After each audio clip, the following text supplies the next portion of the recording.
اللہ تبارک و تعالیٰ کا ارشاد ہے وَإِذَا ضَرَبْتُمْ فِي الْأَرْضِ فَلَيْسَ عَلَيْكُمْ جُنَاحٌ أَن تَقْصُرُوا مِنَ الصَّلَاةِ إِنْ خِفْتُمْ أَن يَفْتِنَكُمُ الَّذِينَ كَفَرُوا، اور جب تم زمین میں سفر کرو تو تم پر کوئی حرج نہیں ہے کہ تم نماز میں قصر کرو اگر تمہیں خوف ہو کہ کافر تمہیں فتنہ میں مبتلا کر دیں گے۔ یہ آیت ہے نماز قصر کی اصل۔ قصر نماز کا جو حکم ہے اصل میں وہ اس وجہ سے تھا کہ جب مسلمان قلت میں تھے اور ان کی حکومت اس طرح قائم نہیں ہوئی تھی، ظاہراً قوت نہیں آئی تھی، تو حکم تھا کہ وہ اگر سفر میں جائیں تو نماز قصر کر دیں، کیونکہ وہ اگر لمبی نماز پڑھیں گے تو کافر کو حملہ آور نہ ہو جائے۔ مختصر سی نماز پڑھیں، مطلب جو 4 رکعتیں ان کو 2 پڑھ دیں اور ان کو بھی مختصر پڑھیں، تاکہ وہ کافر جو ہے نا اگر وہ حملہ تیاری بھی کرتے ہیں تب تک بندہ نماز پڑھ بھی لے گا۔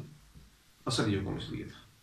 بعد میں سیدنا فاروق اعظم رضی اللہ تعالیٰ عنہ نے عرض کیا نبی کریم صلی اللہ علیہ وآلہ وسلم سے کہ اب تو وہ صورتحال نہیں رہی، اب تو ہمیں قوت حاصل ہو گئی ہے۔ تو آپ صلی اللہ علیہ وآلہ وسلم نے فرمایا کہ اللہ تبارک و تعالیٰ نے تم پر یہ صدقہ کیا ہے کہ اللہ کا صدقہ قبول کرو، یعنی اب یہ رخصت عام ہو گئی، وہ کافروں کے حملے کے خوف کی وجہ سے نہ رہی، بلکہ یہ رخصت کیا ہو گئی؟ عام ہو گئی۔ اب اسی حدیث سے امام ابو حنیفہ رحمۃ اللہ تعالیٰ علیہ نے استدلال کیا ہے، یعنی انہوں نے اس سے یہ نتیجہ نکالا ہے کہ قصر کرنا واجب ہے۔ امام شافعی علیہ رحمہ کہتے ہیں کہ قصر کرنا جائز ہے اور پوری پڑھنا افضل ہے۔ امام ابو حنیفہ رحمۃ اللہ علیہ کے نزدیک قصر کرنا کیا ہے؟ واجب ہے، اگر پوری پڑھے گا تو وہ گناہ گار ہوگا۔ ہماری اس میں تحقیق ذرا درمیان میں ہے کہ رسول اکرم صلی اللہ علیہ وآلہ وسلم نے اسے صدقہ فرمایا ہے کہ اللہ نے تم پر صدقہ کیا ہے تو اللہ کا صدقہ قبول کرو، تو صدقہ لینا واجب نہیں ہوتا، لازم نہیں ہوتا، تو یہ اللہ کی طرف سے ایک رعایت ہے، جو اس کو حاصل کر لے تو جائز ہے۔ ہماری تحقیق کے مطابق قصر کرنا جو ہے وہ افضل ہے، اور اگر وہ پوری پڑھ لے تو گناہ گار نہیں ہوگا۔ بہرحال اس میں سب کے اپنے اپنے دلائل ہیں۔ کوئی شخص یہاں پر یہ نہ کہے کہ امام ابو حنیفہ رحمۃ اللہ علیہ کچھ کہہ رہے ہیں جناب تم کچھ کہہ رہے ہو، کہ ہماری تحقیق یہ ہے، تو ان کے علاج کے لیے ہمارے پاس سامان موجود ہے۔ امام ابو حنیفہ رحمۃ اللہ علیہ کے نزدیک امامت، خطابت اور تدریس کی تنخواہ حرام ہے۔ اب یہ کس کس کی تحقیق ہے جو تنخواہیں جائز ہے؟ اگر یہاں پر جو ہے امام ابو حنیفہ کی مخالفت کوئی پرابلم نہیں کھڑا کر رہی، تو امید ہے قصر والے مسئلے میں بھی جو ان سے علمی اختلاف عرض کیا ہے ادب کے دائرے میں رہ کر، تو امید ہے وہ بھی نقصان نہیں دے گا۔ امام ابو حنیفہ رحمۃ اللہ علیہ کے نزدیک، اور بلکہ صاحبین جو ان کے شاگرد ہیں نا، امام ابو یوسف اور امام محمد اور تقریباً تمام جو پہلے علماء ہیں، ان سب کے نزدیک امامت، خطابت کی تنخواہ حرام ہے۔ قرآن کی تدریس کی تنخواہ کیا ہے؟ حرام ہے۔ تو یہ متأخرین نے بعد میں علماء نے اس کو جائز کہا۔ اگر کسی دلیل کے پیش نظر انہوں نے جائز کہا ہے اور یہ امام صاحب کی بے ادبی اور گستاخی نہیں ہے، تو ہم نے بھی ایک دلیل کی بنیاد پہ یہ عرض کیا ہے، تو اس کو گستاخی پر محمول نہ کیا جائے۔ امام اعظم ابو حنیفہ رحمۃ اللہ علیہ، امام ابو حنیفہ رحمۃ اللہ علیہ کے نزدیک مزارعت حرام ہے۔ مزارعت، ایک بندی کی زمین دوسرا بندہ کاشت کرے اور پھر آپس میں تقسیم کر لے فصل، ان کے نزدیک یہ حرام ہے۔ تو مزارعت ہو نہیں تھی، تو اس میں امام صاحب سے اختلاف کیا دلیل کی بنیاد پہ، میرا وہ موضوع نہیں ہے۔ یہ 2 مثالیں صرف سمجھانے کے لیے عرض کی ہیں، کیونکہ جب یہ کوئی سنے گا نا کہ اچھا امام صاحب یہ کہہ رہے ہیں، امام شافعی یہ، اور یہ کوئی نیا امام آ گیا ابھی یہ کہتے ہیں میں یوں کہہ رہا ہوں، تو اس کے علاج کے لیے میں نے یہ 2 مثالیں عرض کی۔ اچھا، اب اس آیت میں سفر کی کوئی مقدار مقرر نہیں کی گئی، سفر عام ہے، اور جب تم سفر کرو وہ 2 کلومیٹر ہے، 10 کلومیٹر ہے، 20 ہے، 100 ہے، کتنا ہے، اس کی یہاں پر مقدار نہیں بیان کی گئی۔ اور فقہ حنفی میں یہ قاعدہ ہے کہ جب قرآن پاک میں کوئی عام حکم جو ہے وہ دیا جائے جس کی کوئی حد بیان نہ کی جائے، تو حدیث کی جو قسمیں ہیں 3 قسمیں ہیں حدیث صحیح کی، ایک ہے خبر متواتر، ایک ہے خبر مشہور، اور ایک ہے خبر واحد۔ ان کے ذرا نام ایک دفعہ دہرا لیں۔ خبر متواتر جو سب سے اوپر قسم ہے نا، خبر متواتر، دوسری خبر مشہور، تیسری خبر واحد۔ یہ تینوں قسمیں صحیح حدیث کی قسمیں تھیں۔ وہ کہتے ہیں جب قرآن پاک میں اس طرح کوئی عام حکم دیا جائے جس میں کوئی حد بندی نہ کی جائے تو حدیث کی جو دو قسمیں ہیں اوپر والی، خبر متواتر اور خبر مشہور، وہ اس کی حد بندی کر سکتی ہیں، وہ اس عام کی تخصیص کر سکتی ہیں۔ یہ علمی لفظ ہے عام کی تخصیص، میں آپ کو سمجھانے کے لیے عرض کر رہا ہوں، اس کی حد بندی کا لفظ میں نے بولا یہاں۔ لیکن جو خبر واحد ہے وہ اس کی تخصیص نہیں کر سکتی، اس کی حد بندی، اس کی کیٹیگری نہیں بنا سکتی۔ اس خبر واحد حدیث کو چھوڑ دیا جائے گا اور قرآن کے عام پر عمل کیا جائے گا۔ اب قصر کے متعلق جتنی بھی احادیث ہیں اور جو صحابہ کے اقوال ہیں وہ سارے کے سارے خبر واحد ہیں، جو بھی ان میں سے صحیح ہے نا وہ سارے کے سارے کیا ہیں، اور کچھ تو ضعیف ہیں، کچھ حسن ہیں، کچھ ضعیف ہیں۔ جو صحیح ہیں بھی صحیح، تو ان میں کوئی بھی خبر متواتر یا خبر مشہور نہیں ہے۔ تو اگر یہ قاعدہ مانا جائے اور اس پہ عمل کیا جائے تو پھر اس قاعدے کی روح سے سفر تھوڑا ہو یا زیادہ ہو، ہر سفر میں قصر کیا ہونی چاہیے، درست ہونی چاہیے۔ ٹھیک ہے، بات سمجھ آ گئی آپ کو نا؟ اس قاعدے کے تحت اس کی میں آپ کو ایک مثال دوں، اور قرآن پاک میں ہے وَأُمَّهَاتُكُمُ اللَّاتِي أَرْضَعْنَكُمْ، اور تمہاری وہ مائیں تم پر حرام ہیں، یعنی ان کے ساتھ نکاح کرنا تمہارے لیے حرام ہے، جن ماؤں نے تمہیں دودھ پلایا ہو۔ جو رضائی رشتہ ہوتا ہے نا دودھ والا، ایک تو ماں ہے جس نے جنا ہے وہ بھی حرام ہے، اور جس نے دودھ پلایا ہے بچپن میں یا 2 سال سے کم عمر میں، تو اس کے ساتھ بھی نکاح تمہارا کیا ہے۔ اب یہاں پہ کوئی حد بندی کی ہے قرآن نے کہ کتنا دودھ ہو، أَرْضَعْنَكُمْ، جس نے تمہیں دودھ پلایا، وہ مائیں تم پر حرام ہے جنہوں نے دودھ پلایا۔ تو حدیث ہے بخاری شریف کی، صحیح حدیث ہے لیکن ہے خبر واحد، اس کے اندر ہے کہ 1-2 گھونٹ ان سے رضاعت ثابت نہیں ہوتی جب تک 5 گھونٹ نہ ہو کم از کم۔ بچہ 5 چوسنے چوسے گا یا 5 گھونٹ پیے گا تو پھر رضاعت ثابت ہوگی، اس سے کم اگر ہوگا تو وہ اس کی ماں نہیں بنے گی۔ اب یہ اسی قاعدے کے تحت کہتے ہیں کہ یہ حدیث خبر واحد ہے، ہم اس کو ترک کر دیں گے اور قرآن کے عام پر عمل کریں گے۔ بچے کے منہ میں 1 گھونٹ بھی گیا ہو کسی عورت کے دودھ کا تو وہ اس کی ماں بن جائے گی اور اس کے ساتھ رشتہ حرام ہوگا۔ حدیث کو چھوڑ دیتے ہیں۔ اب اس قاعدے سے ہمارا اختلاف ہے، بہت سی جگہوں پر خود احناف نے خود اختلاف کیا اس کے ساتھ، یہ قاعدہ درست نہیں ہے۔ میں نے ویسے آپ کو پہلے بتایا کہ اگر اس قاعدے کو مان لیا جائے تو پھر سفر کی حد ہونی کوئی نہیں چاہیے، سفر قلیل ہو یا کثیر اس میں کیا ہونا چاہیے، قصر کو درست ہونا چاہیے۔ یہ قاعدہ درست نہیں ہے۔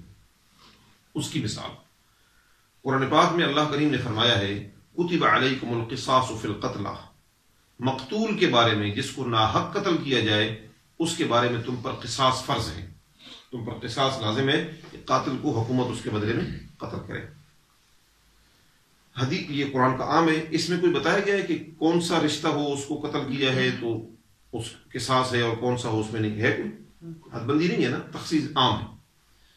حدیث صحیح ہے خبر واحد، اس میں کہ اگر باپ بیٹے کو قتل کر دے تو گناہ تو اسے ہوگا، لیکن باپ کو بیٹے کے بدلے میں قتل نہیں کیا جائے گا، اور سزا اس کو ہوگی لیکن قتل نہیں کیا جائے گا اسے۔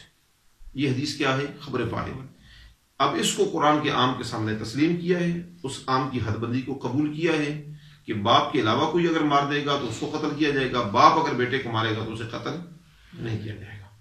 یہاں خبر واحد کو کیا کیا ہے، مانا ہے۔ تو ہم کہتے ہیں جس طرح یہاں پہ مانا ہے دودھ والے مسئلے میں بھی مانو اور قصر والے مسئلے میں بھی مانتے ہیں، اس میں خود مانتے ہیں قصر والے مسئلے میں۔ اب کتنا سفر ہو تو اس میں قصر کی جائے، اس میں جو علماء احناف ہیں ان کے مختلف اقوال ہیں۔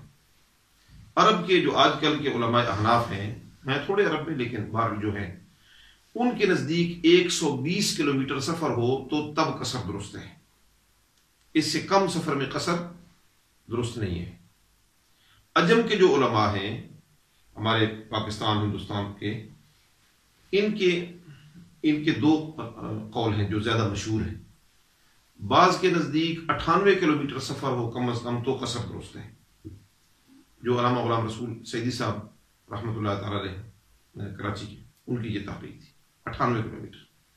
اور اعلیٰ حضرت امام احمد رضا خان بریلوی رحمۃ اللہ علیہ ان کی تحقیق کے مطابق تقریباً 92 کلومیٹر سفر ہو تو قصر درست ہے۔ یہ مشہور اقوال ہی ہے۔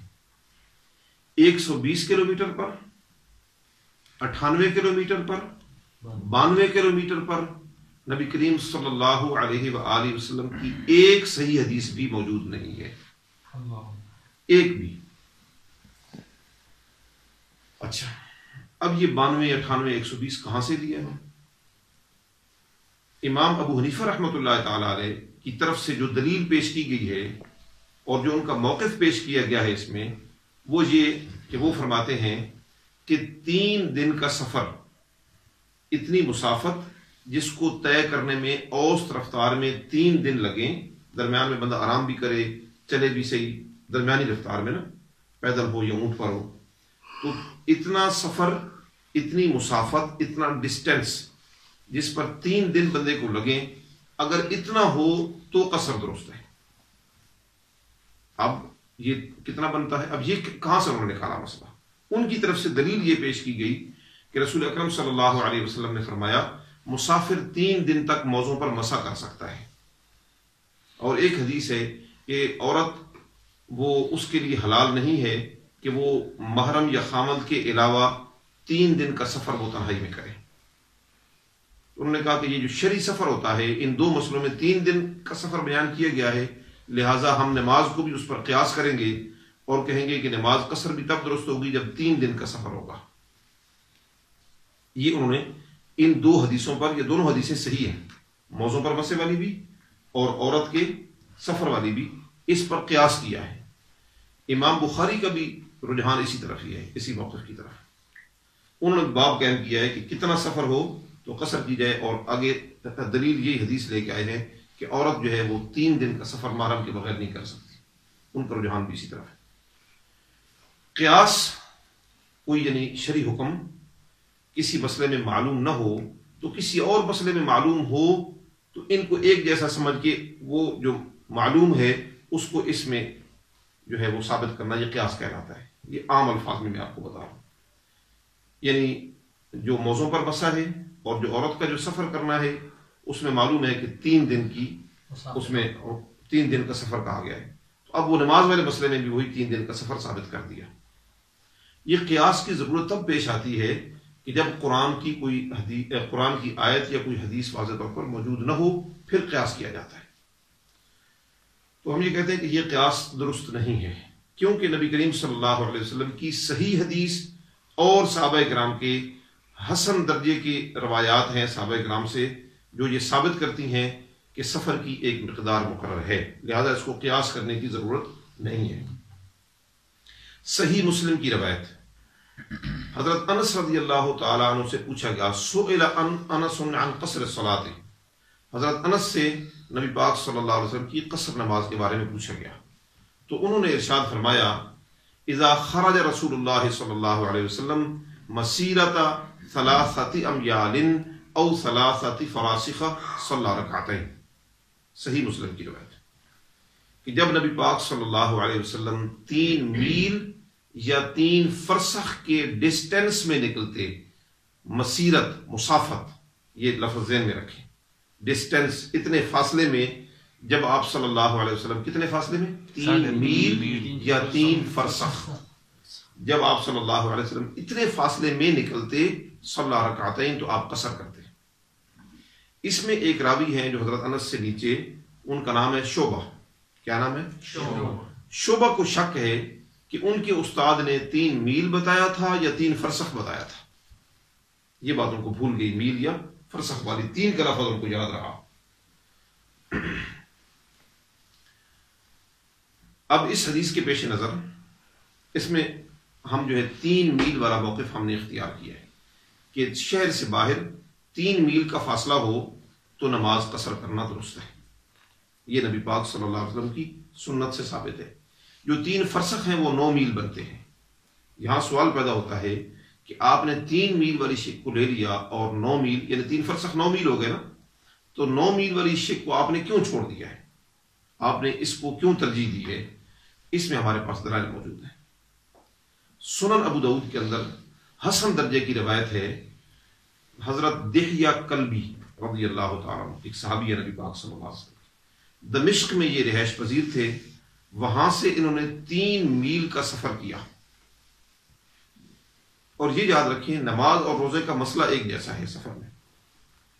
جہاں پہ قصر درست ہے وہاں پہ روزہ چھوڑنا بھی درست ہے، لیکن قصر کرنا افضل ہے اور روزہ آسانی ہو تو پھر رکھنا افضل ہے، مشکل ہو تو پھر چھوڑنا افضل ہے. اس کی تفصیل میں پہلے عرض کر چکا ہوں. انہوں نے 3 میل کا سفر کیا اور روزہ نہیں رکھا. وہاں پہ فرسخ والی بات کوئی نہیں ہے، صرف 3 میل ہے. جب واپس تشریف لائے تو بعض لوگوں نے چیمیں گوئیاں شروع کر دی کہ دیکھو جی یہ کون سا سفر ہے، 3 میل کو سفر ہے جو روزہ چھوڑ دیا انہوں نے. جب حضرت دہیہ کلبی کو پتہ چلا وہ اس بات پہ اتنے ناراض ہوئے، انہوں نے اللہ کی قسم کھا کر کہا کہ مجھے اللہ کی قسم ہے میں نے کبھی اپنی زندگی میں سوچا ہی نہیں تھا کہ میں ایسے دور میں زندہ رہوں گا جہاں حضور کی حدیثوں پر اعتراض ہوگا. جو نبی پاک صلی اللہ علیہ وسلم نے ہمیں سیدھا راستہ اور جو ہدایت والا راستہ دیا ہے اس پر بھی لوگ اعتراض کریں گے، میں نے کبھی بھی نہیں سوچا تھا. اتنے وہ دل برداشتہ ہوئے اور ان کا دل ٹوٹا کہ وہ فرمانے لگے، اور اس وقت دعا انہوں نے کی کہ اللہ مجھے موت دے دے، میں ایسے دور میں زندہ بھی نہیں رہنا چاہتا. تو یہاں پہ صرف کیا ہے 3 میل کا ذکر ہے. تو مسلم والی اس حدیث کی وضاحت حسن حدیث سے ہو گئی. آپ کو کہہ سکتا ہے یہ تو روزے کی بات ہے، تو ہم کہتے ہیں قائل بالفصل تو کوئی نہیں ہے. موقف تو سب کا جس کا نماز والا ہے روزے والا بھی اتنا ہی ہے. تو چلیں اب نماز والے مسئلے پہ آ جاتے ہیں. مصنف ابن ابی شیبہ کے اندر ضعیف سند کے ساتھ نبی کریم صلی اللہ علیہ وسلم سے حدیث ہے کہ جب آپ صلی اللہ علیہ وسلم 3 میل سفر میں جاتے تو آپ قصر کرتے. وہاں پہ 3 فرسخ کا ذکر نہیں ہے، لیکن اس کی سند کیا ہے؟ ضعیف ہے. حضرت عمر فاروق رضی اللہ تعالی عنہ، عمر بن خطاب رضی اللہ تعالی عنہ، ان کا بھی یہی موقف ہے کہ 3 میل کا سفر ہو تو قصر کرے. حضرت عبداللہ بن عمر سے مختلف روایات ہیں، ایک روایت 3 میل والی بھی ہے. حضرت علی رضی اللہ تعالیٰ عنہ سے، یہ سب ضعیف ہیں، حضرت علی رضی اللہ تعالیٰ عنہ سے بھی ایک روایت ہے کہ تھوڑے سفر میں قصر کر سکتے ہیں. وہاں پر 3 میلوں کا ذکر نہیں ہے. وہاں پر یہ ہے کہ حضرت علی رضی اللہ تعالیٰ عنہ اب شہر سے باہر تشریف لے گئے، ایک کھجوروں کا باغ تھا، وہاں پہ آپ گئے اور آپ نے ظہر بھی 2 رکعت پڑھی اور عصر بھی 2 رکعت پڑھی. ثم رجع من یومہ، پھر اسی دن آپ غروب آفتاب سے پہلے واپس بھی آ گئے اور فرمایا کہ مجھے اور کوئی کام نہیں تھا وہاں پر، میں صرف تمہیں تمہارے نبی کی سنت سکھانے کے لیے. اب اگر وہ 92 کلومیٹر ہو یا 98 کلومیٹر یا 120 کلومیٹر تو بندہ آ سکتا ہے شام تک واپس. اب کوئی کہے جی حضرت علی کی یہ کرامت تھی کہ وہ واپس آ گئے جلدی، تو پھر کرامت سے سنتیں سکھائی جاتی ہیں. تو وہ قریب میں کھجور کا باغ تھا جو تھوڑے فاصلے پر، ادھر فاصلے کا ذکر نہیں ہے لیکن دوسرے دلائل کو دیکھ کے ہم یہ سمجھ سکتے ہیں کہ وہ 3 میل ہوگا کم از کم. اب یہ جو ضعیف حدیثیں ہیں، ایک قاعدہ اصول حدیث کا یہ ہے کہ جب ایک مضمون کی مختلف سندوں والی ضعیف حدیثیں مل جائیں تو وہ حسن ہو جاتی ہیں. وہ کیا ہو جاتی ہیں؟ حسن ہو جاتی ہیں. حسن اس کا درجہ صحیح کے قریب ہو جاتا ہے. ضعیف حدیث کو یہ نہ سمجھا جائے کہ وہ حدیث ہوتی کوئی نہیں ہے. ضعیف حدیث میں کوئی راوی جو ہوتا ہے نا اس کا حافظہ کمزور ہوتا ہے، یا وہ تقویٰ کے اتنے درجے پر نہیں ہوتا، بلند درجے پر نا، اس سے بعض اوقات کچھ خامیاں غلطیاں بھی ہو جاتی ہیں. حدیث کے معاملے میں جھوٹ نہیں ثابت ہوتا اس سے. اگر جھوٹ ثابت ہو تو اس کی روایت ضعیف نہیں ہوتی، وہ موضوع اور من گھڑت ہوتی ہے، اس کو محدثین کذاب کہتے ہیں. اور معاملات میں اس سے کچھ کمیاں کوتاہیاں ہوتی ہیں. جب اس کا حافظہ کمزور ہوتا ہے تو اس کی روایت کو کیا کہا جاتا ہے؟ ضعیف. اس کی سند کے اعتبار سے اس کو ضعیف کہا جاتا ہے. تو ضعیف حدیث کو یہ نہ سمجھا جائے کہ وہ حدیث ہوتی نہیں ہے سرے سے. اب ایک بندہ بہت امیر ہو، ایک بندہ درمیانہ ہو، ایک بیچارہ ضعیف ہو مالی لحاظ سے یا صحت کے لحاظ سے، ایک بہت توانا ہو، ایک ضعیف ہو، تو بندہ کہے تو انسان ہی کوئی نہیں ہے، تو چونکہ ضعیف ہے. تو ضعیف حدیث کو حدیث ہی سمجھا جائے. اس کے احکام مختلف ہو سکتے ہیں، اس سے فرضیت ثابت نہیں ہو سکتی، اس سے واجب ثابت نہیں ہو سکتا، اس سے حرام ثابت نہیں ہو سکتا، لیکن وہ کسی صحیح حدیث کی تشریح کر سکتی ہے. اس کی مثال آپ کو عرض کرتا ہوں. نبی کریم صلی اللہ علیہ وسلم کی صحیح حدیث ہے بخاری شریف میں، کل مما یلیک، اپنے سامنے سے کھانا کھاؤ. آپ کے سامنے سیب پڑے ہیں، ان کے سامنے کیلا ہے، ان کے سامنے انگور ہے، تو یہ حدیث اس بارے میں نہیں ہے.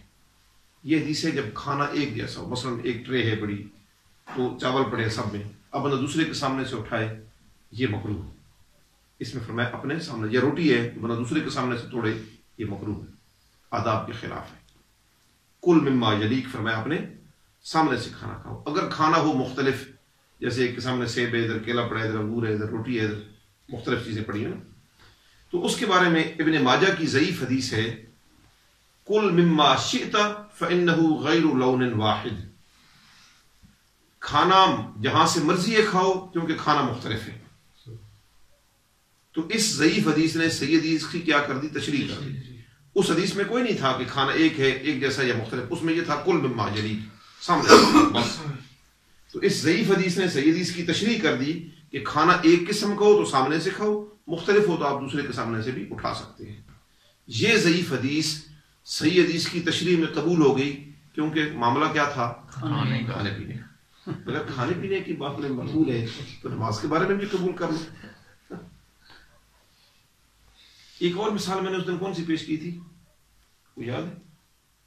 زید، ہاں مجھے یاد آ گئی۔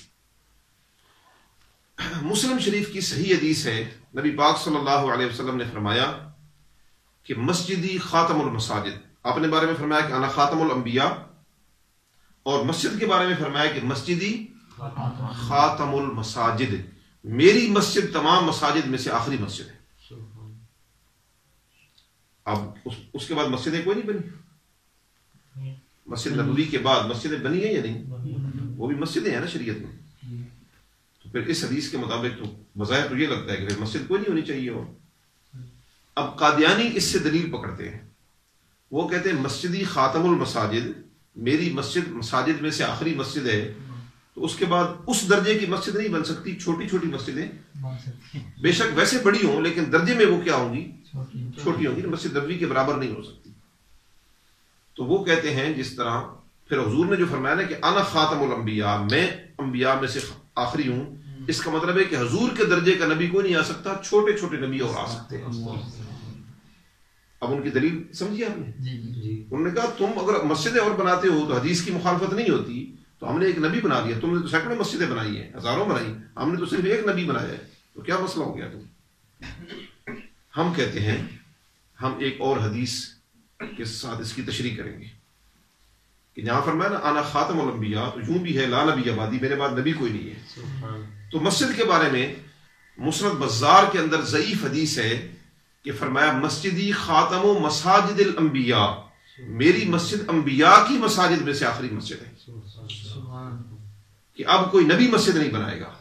تو جو مسلم شریف کی حدیث ہے نا خاتم المساجد، اس کی ضعیف حدیث نے تشریح کی، اس کا مطلب ہے کہ انبیاء کی مساجد میں سے آخری مسجد۔ تو یہاں عقائد کے باب میں ضعیف حدیث صحیح کی تشریح میں قبول ہو گئی، کھانے پینے کے معاملے میں ضعیف حدیث صحیح کی تشریح میں قبول ہو گئی۔ تو نماز قصر کے معاملے میں صحیح حدیث جو ہے اس کی تشریح ضعیف یا حسن حدیث کیسے نہیں کر سکتی؟ تو وہاں پر جو 3 میل یا 3 فرسخ کا ذکر ہے، اس کی سنن ابو داؤد کی حسن حدیث اور مصنف ابن ابی شیبہ کی مختلف طرق کے ساتھ جو ضعیف حدیثیں ہیں اور مل کر وہ حسن حدیث بن جاتی ہیں، ان کے ساتھ مسلم شریف کی حدیث کی تشریح ہو گئی کہ 3 فرسخ والی بات میں شعبہ کو غلطی لگی ہے، صحیح بات 3 میل والی ہے۔ اور میل 2 قسم کے مروج تھے، آج کل بھی ہیں، انگلینڈ وغیرہ میں تو بھی میل چل رہے ہیں۔ ایک میل ہے ہاشمی جو عرب میں مروج تھا، ایک میل ہے انگریزی جو یہاں پہلے تھا۔ جو میل ہاشمی ہے وہ تھوڑا سا بڑا ہوتا ہے، انگریزی میل تھوڑا اس سے چھوٹا اور کلومیٹر مزید اس سے چھوٹا۔ تو جو 3 میل ہاشمی ہیں وہ 5.5 کلومیٹر بنتے ہیں ہمارے ہاں جو مروج ہے۔ تو اس تمام دلائل اور تفصیل سے یہ بات معلوم ہوئی کہ شہر سے باہر اگر 5.5 کلومیٹر سفر ہو کم از کم تو بندہ قصر کر سکتا ہے۔ ہاں یہاں پہ بعض ساتھیوں کو پھر وہ بڑا پرابلم ہوتا ہے کہ تم حنفی ہو تو پھر یہ کیا کر رہے ہو۔ اس کی پہلے میں ویسے آپ کو عرض کر چکا ہوں کہ کہاں کہاں پہ وہ لوگ خود بھی امام ابو حنیفہ کو نہیں مانتے۔ ہمارے ایک دوست ہے مظفر آباد میں، بہت بڑے عالم ہیں، میں نے ان سے کہا کہ ہدایہ فقہ حنفی کی بہت بڑی مشہور کتاب ہے، اس کے اندر لکھا ہے کہ ہمارے نزدیک فراسخ کا یعنی میلوں کلومیٹروں کا کوئی اعتبار نہیں ہے، 3 دن کی مسافت کا اعتبار ہے۔ تو وہ 3 دن کی مسافت میدان میں اور بنے گی، سمندر میں اور بنے گی، پہاڑ پر اور بنے گی. بات سمجھ رہے؟ 3 دن پتہ چلے نا درمیانی رفتار سے، تو وہ میدان میں اور فاصلہ طے کرے گا، پہاڑ پر اور فاصلہ طے کرے گا، دریائی سفر میں اور فاصلہ طے کرے گا. تو میں نے کہا اپنے میدانی علاقے والے لوگوں پر تو مہربانی کر دی، 92 کلومیٹر 98 لکھ دیا، وہ پہاڑی لوگوں پر بھی کرم کر. پہاڑ میں بیچارے حنفی رہتے ہیں، صدیاں بیت گئی ان کے لیے، تو آج تک میل لکھے کوئی نہیں آپ لوگوں نے. خود ان کا بھی ایک بھائی اوپر پہاڑ پہ. تو میں نے کہا خود آپ کیا کرتے ہیں؟ وہ پھر مسکراتے ہیں آگے سے، کبھی ہنس پڑتے ہیں، کبھی مسکرا دیتے ہیں. تو جو پہاڑی حنفی ہے غریب، اس پر بھی تو کرم کرو نا. جو دریائی حنفی ہے اس کا کیا بنے گا؟ یہ میدانی حنفیوں پر سارا جو ہے نا، وہ جیسے ادھر میدانی پنجاب حکومت نے سارا ادھر لگایا ہوا ہے، جو پہاڑی علاقے ان کو چھوڑا ہوا ہے. یہ سارا ادھر ہی وہ علمی تم نے جو ہے نا روب سارا جاننا تھا. میدانی سفر بھی آ گیا اس کا، تو ہاں ہوائی بھی آ گیا. تو انہوں نے آج تک پہاڑی علاقے کے متعلق کچھ نہیں لکھا. ہمارا موقف تو واضح 5.5 کلومیٹر، وہ میدانی ہو، وہ پہاڑی ہو، وہ دریائی ہو، وہ ہوائی ہو، ہمیں تو کوئی اس سے مسئلہ نہیں ہے. ہمارے پاس تو بالکل صحیح حدیث ہے نبی کے پاک صلی اللہ علیہ وسلم کی. تو یہ جو 3 دن کی مسافت والے لوگ ہیں، ابھی تک انہوں نے میری معلومات کے مطابق آج تک پہاڑی علاقوں کے لوگوں کے متعلق انہوں نے کلومیٹر کوئی نہیں بتایا کتنے ہیں. وہ بھی پھر 92 کلومیٹر پہ عمل کرتے ہیں، جو ان کے موقف کے مطابق بالکل غلط ہے. اللہ اکبر. جہانگیر ہو گیا سارا بیان یا کچھ رہ گیا؟ حضرت صاحب یہ آپ نے فرمایا کہ ابھی شہر سے باہر 5 کلومیٹر پر ہم راولپنڈی میں رہتے ہیں، یہ گھر سے ڈسٹینس تو نہیں؟ شہر میں بندہ مسافر نہیں ہوتا نا. مطلب یہ شہر ہمارا جو ہے راولپنڈی شہر، بے شک وہ 10 کلومیٹر لمبا ہو جائے اس کو نہیں ہم شمار کریں گے، اس کو نہیں شمار، نہیں اس سے باہر نکلے گا. سفر کا ارادہ ہو یہ وہ بھی ٹھیک تھا، ارادہ ہو نکلے بندہ نا شہر سے باہر. تو ابھی 5.5 طے نہیں کیے نا، ابھی آپ نے 1 کلومیٹر طے کیا ہے، لیکن ہے ارادہ آپ کا 5.5 کا نا یا اس سے زیادہ کا، تو بس آپ کر سکتے ہیں قصر شہری آبادی سے نکل کر اس کے ساتھ قبرستان، عیدگاہ وغیرہ وہ بھی اسی کے اندر شمار ہوتے ہیں. اس سے باہر نکل کے آپ نے دیکھنا ہے. راولپنڈی کے حدود ختم ہوتی ہے، ٹیکسلے تک جانا ہے تو جہاں اس کی شہری حدود ختم ہو رہی ہے نا، وہاں سے آگے آپ اپنا ڈسٹینس دیکھیں گے. ضلع راولپنڈی نہیں دیکھیں گے، شہر جو ہے نا سٹی اس کو دیکھیں گے. سمجھ گئے؟ اسلام آباد میں انٹر ہو جائے جیسے آپ مطلب ہے کہ سنجانی نہیں، سنجانی اسلام آباد میں ہے، ترنول بھی اسلام آباد میں ہے، گولڑا موڑ بھی اسلام آباد میں مرغلہ تک ہے.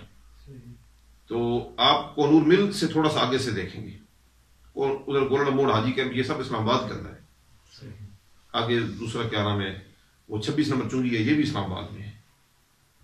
واپسی پہ بھی پھر وہاں تک قصر کرے گا. ہاں آگے اپنے سٹی میں جب انٹر ہوگا اپنے گاؤں میں، اپنی آبادی میں، تو پھر قصر نہیں کرے گا. مسئلہ واضح ہو گیا؟ اس پر کوئی سوال کسی کا؟ جب آپ کی بات ہو نا کسی 92 کلومیٹر والے سے، تو اسے کہنا ذرا پہاڑی علاقے کا سفر بتاؤ کتنا ہوتا ہے، بس ادھر ہی بس. ایک حدیث بھی نہیں، ضعیف حدیث ہے ایک 48 میل کی، وہ بھی ان کے موقف کے خلاف ہے، کیونکہ ان کے نزدیک تو میدان میں اور ہے، پہاڑی علاقے میں اور ہے. تو ادھر 48 میل تو پورے ہیں ادھر، لیکن وہ ضعیف ہے، وہ صحیح نہیں ہے. عبداللہ بن عباس رضی اللہ تعالیٰ عنہ سے ایک صحیح سند کے ساتھ ان کا اپنا قول ہے 48 کلومیٹر، 48 میل کا. نبی پاک صلی اللہ علیہ وسلم کا فرمان نہیں ہے. حضور علیہ السلام سے جو صحیح حدیث ہے وہ 3 میل. عبداللہ بن عباس کا اپنا قول ہے، وہ صحیح سند کے ساتھ ہے 48 میل والا. اور ایک نبی پاک صلی اللہ علیہ وسلم سے منقول ہے ضعیف حدیث، وہ بھی 48 میل کی. اب یہاں پہ ضعیف حدیث صحیح کے مقابلے میں آ رہی ہے، اس لیے اس کو چھوڑا جا رہا ہے. یہاں پہ وہ صحیح کی تشریح کرے گی، اس کو قبول کریں گے. اگر وہ ضعیف حدیث صحیح کے مقابلے میں آئے گی تو پھر اس کو چھوڑ دیا جائے گا. بات سمجھ آ گئی؟ یہ بھی کوئی پیش کر سکتا ہے آپ کو نا. اور عبداللہ بن عباس کا جو قول ہے نا وہ صحیح سند کے ساتھ ہے، وہ ان کا اپنا قول ہے. اور صحابی کا قول جب حدیث صحیح کے خلاف آ جائے اس کو نہیں مانا جاتا. اس کی میں ایک مثال دیتا ہوں آپ کو. عبداللہ بن مسعود رضی اللہ تعالیٰ عنہ، جن سے وہ رفع دین کے ترک والی حدیث بھی لے کے آتے ہیں نا، اور بہت زیادہ ان کو بیان کیا جاتا ہے کہ یہ نبی پاک صلی اللہ علیہ وسلم کے قریبی تھے، حضور کی تربیت یافتہ تھے. یہ ساری باتیں درست ہیں، وہ رفع دین کے بغیر والی روایت ان سے ہے. تو یہ نماز میں تطبیق کرتے تھے، ترمذی شریف میں ہے. کیا کرتے تھے؟ جب رکوع کرتے تو اس طرح ہاتھ ملا کر نا، اس طرح گھٹنوں کے درمیان دے کے رکوع کرتے تھے، گھٹنوں کے اوپر نہیں رکھتے تھے، اس طرح تطبیق کرتے تھے. نبی پاک صلی اللہ علیہ وسلم پہلے تطبیق کرتے تھے، پھر آپ نے چھوڑ دی تھی، تو سارے صحابہ باقی گھٹنوں پر ہاتھ رکھتے تھے۔ اب ان کا جو یہ عمل ہے یہ حدیث صحیح کے خلاف ہے، تو ان کے عمل کو چھوڑ دیا جائے۔ جہاں پہ بھی صحابی کا قول یا فعل صحیح حدیث کے خلاف آئے گا اس کو چھوڑ دیا جائے گا۔ صحابی کی بے ادبی نہیں کریں گے، گستاخی نہیں کریں گے، دلیل کے ساتھ ان کے قول کو چھوڑ دیں گے۔ اب یہاں سے یہ بھی آپ سنیں، غور کریں کہ صحابی کو قول کو چھوڑا جا سکتا ہے حدیث صحیح کے پیش نظر، تو امام کے قول کو نہیں چھوڑا جا سکتا۔ صحابی کا درجہ اونچا ہے یا امام شافعی، امام ابو حنیفہ، امام احمد بن حنبل، امام مالک کا درجہ اونچا ہے، تو ان کے اقوال کو چھوڑا گیا۔